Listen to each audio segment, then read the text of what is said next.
Elle est, disons, semi-urbanisée. Et je pense même que, et c'est un phénomène que j'observe de plus en plus, on a l'impression qu'elle est en train de se ruraliser dans certaines communes. La densité de la population fait que la ville se détériore, même physiquement, et les modes de vie deviennent des modes de vie moins urbains. Et donc, je dis, elle est en train de se désurbaniser à certains endroits.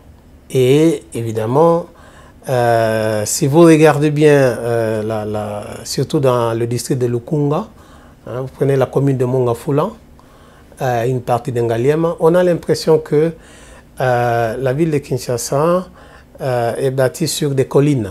Vous prenez la colline du Moamba, vous prenez la colline de Mongafula, vous prenez la colline de l'UPN, sont des collines, et il y a effectivement entre ces collines des vallées. Et il y a des populations qui sont effectivement enclavées, qui n'ont pas accès facile à la route. Regardez par exemple, si vous allez à Kimwenza, la population ne sait pas entrer avec des véhicules dans les parcelles. Et donc on laisse les véhicules sur la voie publique.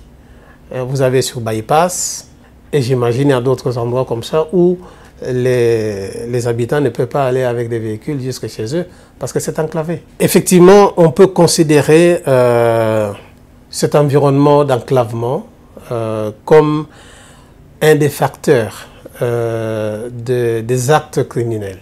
Mais je ne considérerai pas cet enclavement-là comme une cause d'actes criminels parce que toutes les personnes qui habitent dans ces milieux enclavés ne commettent pas d'actes criminels. Okay? Et donc, il y a une autre raison qui fait que certains individus arrivent à commettre des actes criminels et d'autres non. Okay? Il s'agit de considérer effectivement que chaque individu est doté de ressources différentes. Il y a des ressources éducationnelles, il y a des ressources intellectuelles, il y a des ressources économiques. Chacun agit en fonction de ses ressources. Et donc l'enclavement physique, géographique, peut faire que les individus mobilisent les ressources à leur portée et agissent de différentes manières. Et donc, certains individus peuvent poser des actes qui sont qualifiés comme des actes infractionnels ou des actes criminels au regard de la loi étatique, mais qui pour eux est une stratégie de sortie de l'enclavement. On dira plutôt que l'individu est en situation de précarité à cause de l'enclavement et veut résoudre ce problème de précarité de vie, je dirais même d'insécurité de vie, en choisissant certains actes qui malheureusement le met en porte-à-faux vis-à-vis de l'ordre établi, des lois établies, vis-à-vis des autres membres du groupe social. Par rapport au phénomène de violence urbaine qualifiée de Kuluna, que nous avons étudié depuis 2011-2012, jusqu'à aujourd'hui, nous avons fait des publications là-dessus. Et nous sommes toujours en train de travailler d'ailleurs pour la sortie des violences des jeunes. Nous avons travaillé avec une trentaine de jeunes dans 2 ans qui sont en train de sortir de la violence et qui ont pris des métiers dans leur propre quartier. Et donc c'est une hypothèse plausible parce que évidemment vous pensez à l'enclavement géographique. Mais sur le plan humain, je pense que cet enclavement a plusieurs dimensions, pas seulement géographique. Il y a un enclavement culturel. Quelqu'un qui n'a pas étudié est enclavé culturellement. Quelqu'un qui n'a pas reçu une bonne éducation, une bonne formation scolaire, académique, etc., ou universitaire, est enclavé. Parce qu'il y a des activités qui ne lui sont pas accessibles. Okay? Il y a même des métiers, des professions qui ne lui sont pas accessibles. Donc, il y a une forme d'enclavement de ce point de vue-là. quelqu'un qui n'a pas de moyens économiques pour vivre normalement est enclavé sur le plan économique. Parce qu'il ne peut pas avoir accès à certains biens. Et donc, il ne peut pas satisfaire certains besoins. Quelqu'un qui n'a pas de travail est aussi enclavé sur le plan professionnel. Et donc, ces différentes modalités d'enclavement, qu'elles soient physiques, économiques, culturelles, je dirais sociales même, hein, quelqu'un qu'on ne veut pas accepter dans le quartier, il est enclavé parce qu'il ne peut pas se mouvoir, il ne peut pas entrer en relation avec beaucoup d'autres personnes. Donc, ces différentes formes d'enclavement constituent en réalité une insécurité de vie. C'est une forme de non-accès aux droits économiques, sociaux, culturels, qui sont des droits fondamentaux. Okay? Et une personne qui n'a pas accès à ces droits fondamentaux est en insécurité. Nous ne parlons pas seulement de la sécurité comme sécurité collective, qui d'ailleurs renvoie à la sûreté. La sécurité des personnes et des biens est d'abord individuelle. Hein? Et lorsqu'on n'a pas accès à cette sécurité sur le plan économique, sur le plan social, sur le plan culturel, etc., eh bien, on est en insécurité et beaucoup de jeunes cherchent à sortir de cette insécurité en insécurisant d'autres personnes. Hein? Donc, c'est vraiment, il faut considérer cette violence comme une stratégie de sortie de ces différentes formes d'enclavement, de ces différentes formes d'insécurité. Okay? Et donc, si vous avez l'impression que c'est un phénomène qui perdure ou qui se répand, qui s'amplifie dans la société, c'est justement parce que les différentes formes d'insécurité que les gens vivent se multiplient également. On a fait des entretiens avec des jeunes qui vous disent « Nous ne pouvons pas disparaître. Nous ne pouvons pas disparaître parce qu'on n'a pas accès à ceci ou à cela. Nous devons nous battre pour sortir de cette situation. » Et donc, c'est un élan de sortie d'insécurité. C'est un élan de sortie de ces différentes formes d'enclavement qui font que les jeunes arrivent justement à insécuriser les autres. Ils prennent des risques pour ça. S'il s'agit d'une réponse à différentes formes d'enclavement, disons ça comme ça, ok? Eh bien, la réponse est simple. Donc, il faudrait trouver des alternatives économiques pour une sortie de l'enclavement économique qui soit douce, qui comporte moins de risques. Okay? C'est-à-dire pour un jeune qui n'a pas de moyens de survie, pour lui et pour sa famille, parce que les jeunes Koulouna sont insérés dans le milieu familial. Et parfois, ce qu'ils rapportent aide la famille. Il s'agit de l'aider à trouver une activité qui lui permet d'avoir des moyens de vivre normalement comme tout autre citoyen. Il y en a qui effectivement disent que ils sont allés choquer la nuit pour qu'après un membre de la famille aille à l'hôpital. Hein. Ah oui, il y a des entretiens comme ça où on a fait avec des jeunes. Hein. Il y en a qui sont allés choquer parce que sa maman qui vend au marché a été victime d'un vol. Alors il dit, mais alors, si la maman ne vend plus, nous on n'a plus de survie. Alors il sort la nuit avec des amis, il va choquer, il revient, il donne à sa maman un nouveau capital pour repartir. Donc ce sont vraiment des situations, il faut parfois les écouter hein, pour se rendre compte de ce qu'ils vivent.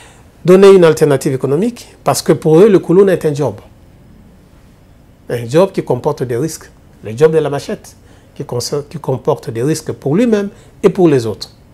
Et donc, il s'agit de l'accompagner en le proposant ou en l'aidant lui-même à choisir un autre job qui va comporter moins de risques et qui va lui permettre d'avoir des moyens. Et c'est ça la stratégie que nous sommes en train de mettre en œuvre. C'est l'approche que nous avons appelée APR, A comme accompagnement, H comme holistique, P, proximité, E, émancipation, et R, réinsertion sociale et professionnelle. Et donc nous avons commencé ça pendant la Covid, où nous avons pris 15 jeunes, donc je crois que c'était un groupe d'Ngili, 5, un groupe de Mombele, qu'on a accompagné pour d'abord participer à la sensibilisation contre le Covid. Donc nous sommes allés vers eux en disant, voilà, si nous vous apportons des masques, vous n'allez pas les porter parce que tout le monde porte des masques et la police arrête ceux qui ne portent pas des masques. Okay? Et donc, vous avez besoin aussi d'être protégés. Et qu'est-ce qu'on peut faire pour vous? Alors, nous avons besoin justement de cache-nez, nous avons aussi besoin de lave-mains, etc., etc. Et nous, on leur a dit, mais si nous amenons ça, vous n'allez pas porter. Et donc, ce serait mieux que vous puissiez confectionner ça vous-même. Nous supportons tous les coûts. Mais nous ne savons pas coudre comment on va faire. Alors, hein, vous pouvez chercher vous-même un tailleur de votre quartier, hein, à qui vous avez confiance et qui va faire ça pour vous. Et ils ont désigné un tailleur ou même un ajusteur dans les deux cas pour les lave-mains. Et nous, on a parlé avec cet tailleur et cet ajusteur en disant nous pouvons vous passer commande, mais à condition que vous acceptiez de travailler au moins avec 2 jeunes parmi ceux qui sont venus vous voir. Et ils étaient d'accord. Et donc c'est comme ça que ça a commencé. J'ai vu des pères et mères de familles sortir des parcelles pour recevoir un cache-nez que les Koulouna avaient confectionné. Et après les cache-nez, ils ont confectionné des uniformes qu'ils ont aussi donnés dans leur quartier. Ils disaient, ils nous injurient comme étant des Koulouna, mais nous avons confectionné des uniformes pour habiller leurs enfants, qu'ils aillent à l'école. Nous, on n'a pas été à l'école, on a habillé leurs enfants qui sont allés à l'école. Donc aujourd'hui, ces jeunes d'Ngili-là, la violence est derrière eux. Moi, je voudrais vraiment que les gens comprennent qu'il y a une réponse non répressive au Koulouna. Il y a une réponse. C'est vrai que ce n'est pas tous les jeunes qui sont dans le Koulouna qui vont sortir au même moment. Hein? Les individus sont différents les uns des autres. Ils sont dans des contextes différents. Mais il y aura en tout cas un bon groupe de jeunes qui pourront sortir de la violence, qui pourront changer d'activité. Parce que pour eux, la violence est une activité lucrative, professionnelle. Si on soutient cette manière de faire, on va en même temps valoriser ce que nous avons appelé les circuits d'opportunités qui sont au niveau local, c'est-à-dire ces ateliers d'ajustage, ateliers de couture, ateliers de coiffure, etc., etc. Ils vont être subventionnés et donc ils vont être valorisés. Et donc ça sera des petites unités de production économique. On est en train d'aller à long terme vers une classe moyenne, hein, de gens qui sont sortis de rien et qui émergent. Et donc il y a un potentiel humain qui est disponible et il y a même une demande qui est disponible. Donc on doit vraiment changer la manière de regarder les jeunes qui sont dans la violence. Ne pas les stigmatiser parce que nous travaillons surtout sur cette question de la stigmatisation, ne pas les stigmatiser. Et votre approche est intéressante parce qu'elle permet de considérer les jeunes non pas comme des jeunes violents, mais des jeunes enclavés. Et nous les considérons comme des jeunes vulnérables parce qu'ils souffrent d'un déficit d'accès aux droits économiques, sociaux, culturels, qui sont des droits fondamentaux de toute personne humaine. Les droits civils et politiques viennent après. Et s'appuie d'ailleurs sur les droits socio-économiques. Oui. Et les droits socio-économiques, c'est le droit du développement. Donc, si nous voulons que ces jeunes se développent, alors garantissons-leur effectivement les droits socio-économiques et professionnels. Parce que maintenant, nous sommes en train de travailler avec eux sur activités professionnelles alternatives, mais après, ce sont des jeunes qui n'ont pas étudié. Donc, il va falloir les encadrer aussi pour qu'ils apprennent un peu d'alphabétisation. J'étais très étonné, il y a un jeune de Mombele qui m'a appelé l'autre fois, a commencé par me dire « bonsoir hein, » en français. Alors qu'au départ, il n'était pas capable de s'exprimer en français. Donc, ce contact qu'on a eu fait que bon, il commence à prendre des mots, donc il se socialise. Et donc, ce sont des jeunes qui auront besoin d'une formation d'alphabétisation, qui sachent lire et écrire, qui soient capables de faire un devis, hein, qui soient capables d'établir une facture. Hein. C'est vraiment tout un travail à long terme. C'est pourquoi nous parlons d'accompagnement holistique. Et donc, je crois qu'on peut changer de regard. on peut considérer effectivement qu'ils sont des jeunes qui sont enclavés et qu'on peut les aider à sortir de leur enclavement. Pas seulement l'enclavement géographique, mais l'enclavement par rapport aux droits économiques et sociaux. C'est vraiment un mot d'espoir. J'ai présenté cette approche à un séminaire international en ligne à partir de l'université fédérale de Rio de Janeiro au Brésil. Il y a un collègue criminologue et c'est vraiment une des références dans la criminologie francophone. Et donc on a commémoré son éméritat, sa fin de carrière universitaire, et on m'a invité pour faire cette présentation à cette occasion-là. Et il était émerveillé. Et ça, pour moi, c'est vraiment une validation de l'approche par des collègues qui l'ont entendu pour la première fois, qui ont vu l'exposé que j'ai fait avec des PowerPoint et tout. Et donc, c'est dit, c'est faisable. Donc, c'est un mot d'espoir face à ces phénomènes de violence urbaine. L'idée, c'est vraiment de construire une forme de coalition, que chacun apporte ce qu'il peut pour que les jeunes puissent sortir de leur enclavement multidimensionnel.